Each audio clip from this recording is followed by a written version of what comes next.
Imaginez une petite fille entre 6 et 8 ans qui par surprise voit sa mère se faire battre par son père et qui quelque temps assiste au divorce de ses parents. Elle est obligée de vivre avec sa mère et là elle rencontre plusieurs difficultés. Cette petite fille grandit avec ce traumatisme. C'est cette histoire que nous offre notre roman du jour de Mame Mayang Niang, Rêve salvateur. Notre cher auteur du jour est né le 19 septembre 2002 à Dakar, où elle a effectué toute sa scolarité jusqu'à l'obtention de son baccalauréat. Aujourd'hui, elle est étudiante en sciences infirmières à l'UFR des sciences de la santé de l'université Assane Seck de Ziguinchor.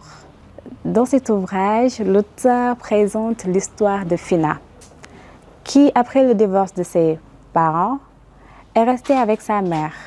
Mais malheureusement, sa mère ne pouvait pas s'occuper d'elle, de ses frères et de ses sœurs. Et elle les a laissés à leur père.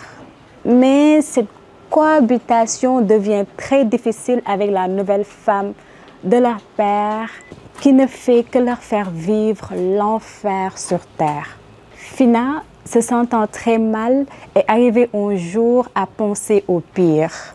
Elle voulait mettre fin à ses jours.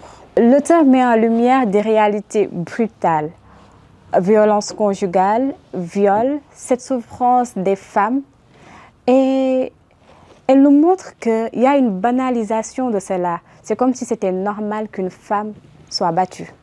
Et malgré leur âge, parce que là je parle de notre personnage principal Fina et de notre auteur Mame Mayang Niang, elles ont une conscience de ces réalités, une conscience aiguë en fait de cette injustice que subissent les femmes.